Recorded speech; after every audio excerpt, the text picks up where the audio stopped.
And good evening, and welcome once again to the Shadow Gallery. I am, as always, your host, James Donnelly. And we're not going to be doing, those of you who might be watching, already know what this is about, I'm assuming, but we're still not doing this, well, now last week's new comics because I haven't gotten them yet. Because my subscription service is late. But what we're actually here tonight to talk about is I saw the remake of Fright Night over the weekend and wanted to review that, discuss that. Now, I want to preface this by saying that since this is a remake, I am going to also be referencing the original film from 1985. Now, the original film, it's a pretty straightforward story, and the story doesn't really change too much. Young man in his teens, girlfriend somewhat awkward, single mom, an attractive man moves in next door, but there's mysterious goings on. There's screams in the middle of the night, and then he sees him bearing fangs, and his neighbor is a vampire.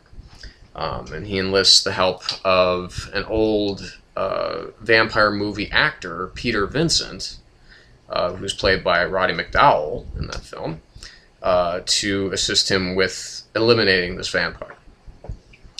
Now, the premise here is essentially the same, as I said, but with some differences.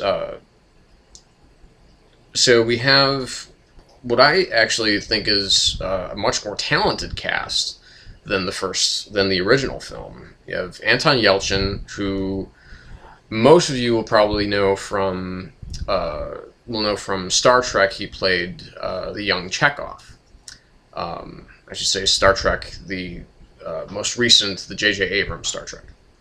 And it has also Colin Farrell as Jerry, as the next door neighbor vampire. It has Imogen Poots, as Amy, who is significantly more attractive than the earlier version, but there's a different spin on her character as well. Toni Collette plays Charlie's mom, Anton Yelchin's character, Charlie Brewster. And David Tennant plays Peter Vincent. Now, in this version, instead of it taking place in kind of anywhere suburbia, it takes place in Las Vegas, in the suburbs of Las Vegas.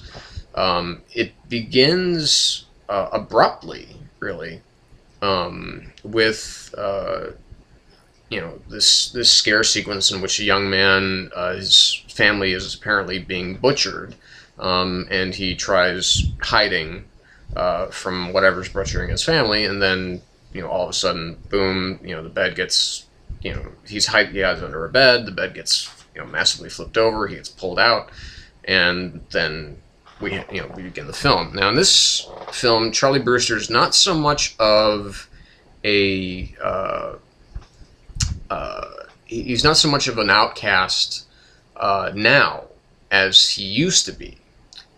With his friend Ed, who in this version is played by Christopher Mintz-Plasse, who you know as either McLovin or you know him as Red Mist from Kick-Ass. I don't like him. I don't think he's a particularly talented actor. But he, within like 10 minutes of the movie opening, it's already, the character of Ed believes that Charlie's next door neighbor is a vampire. And he's even mapped out the disappearances. And so it's, so we're not expected to take anything on faith. There's no real buildup of suspense as to whether or not this character of Jerry is indeed a vampire. It's just, okay, he's a vampire, let's go. And as I was saying, Charlie is not kind of the socially awkward young man that he was in the first film, when he was in the original film, I should say, when he was played by William Ragsdale. He's someone who is kind of traded in. He's kind of traded up in his high school. He's dating this very popular and very beautiful girl, played by Imogen Poots, and so he's cast aside Ed and his old friends who used to dress up and pretend and, basically were geeks. And so he's kind of, so he's a dick to Ed, and, the film accelerates from there. Yes, he discovers that Jerry is indeed a vampire, and enlists the help of Peter Vincent to find out more ways that he can kill it, find out ways that he can kill a vampire. And instead of Peter Vincent being an aging, film actor, he is, this kind of Chris Angel-esque magician, or illusionist, whose whole show, called Fright Night, revolves around him fighting vampires. Now, the film's pace is it's uneven. It moves forward. It gives you so little exposition in the beginning, and just moves at like this lightning pace up until the point where, okay, he's a vampire, we get it, and then he goes to, Peter Vincent, and then it, kind of slows to a crawl for a little while, and we get a lot of joke. I mean, see, okay, let me point out the good things. Some of the dialogue is pretty funny. It's written by Marty Noxon, who worked in the Whedonverse for quite some time. She did a lot of episodes of Buffy. Think maybe a couple episodes of Angel here and there.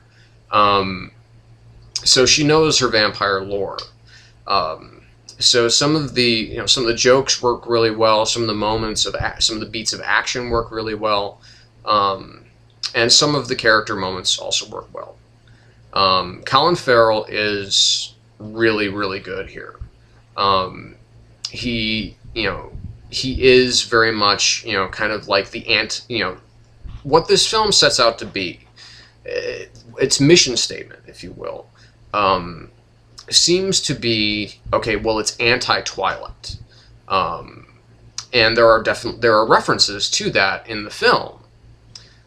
So it doesn't even really take its time to, well, we're making a film that has scary, evil vampires as opposed to brooding, romantic, heroic vampires. So I mean, it's a horror film pretty much through and through, but like I said, it doesn't. Its only reason to exist, was to hopefully get some box office, which is not.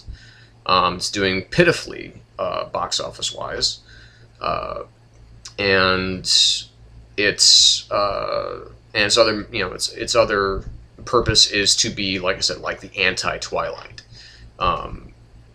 Because just like the facial, the facial construction and the body construction of Colin Farrell when he's kind of like at his most vampiric, is it's very monstrous. It's not sparkly. It's not even really resembling human. It's not even terribly resembling humans. The two weakest points in this film, performance-wise, were Toni Collette as the mom, mostly because she's not given really anything to do, except be kind of the damsel in distress, where she does have one kind of cool ass-kicking moment that you can see coming from a mile away if you're watching carefully at the beginning. But the real disappointment here is David Tennant, because, you know, it's basically this narcissistic, cheeky Brit who, you know, is very egotistical, very single-minded, and of course, but when the chips are down, ultimately is, you know, cowardly. And then he actually has a backstory explaining why he does this. That I thought was really lame. As far as the whole idea of his backstory, that he actually, you know, he actually knows that vampires are indeed real. You know, and he knows firsthand. You know, Anton Yelchin, Imogen Poots, you know, like I said, Colin Farrell, they're all, you know, Farrell being the strongest of them all as far as performance-wise, and having the best moments. You know, the effects, there are obviously moments where I saw this in 2D because I don't see anything in 3D if I'm paying for it. Even if I don't, I'd prefer not to see anything in 3D. There are obviously shots that are designed for 3D that were kind of done in, you know, probably post, which is like, okay, well, we're actually doing this in 3D now, so let's just, you know, let's add this effect here, this effect there, you know, blood squirting at the screen, this, that, you know, face, you know, coming at the screen, and you know, there's a lot of over-reliance on CG.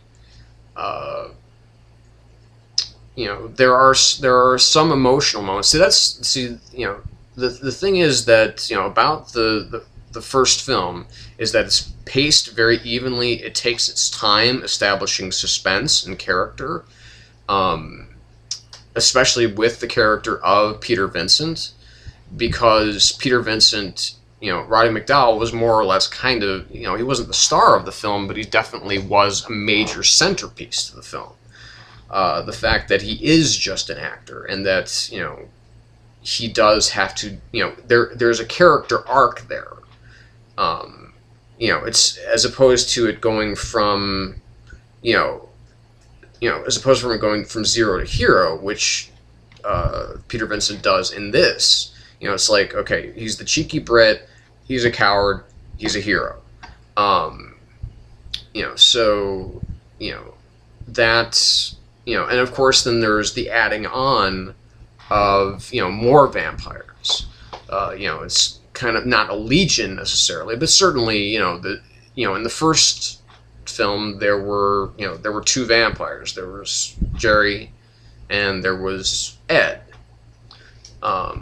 And then, you know, if you've seen the first film, then there's the third guy, which we don't know who he is. There's more suspense with the Amy character.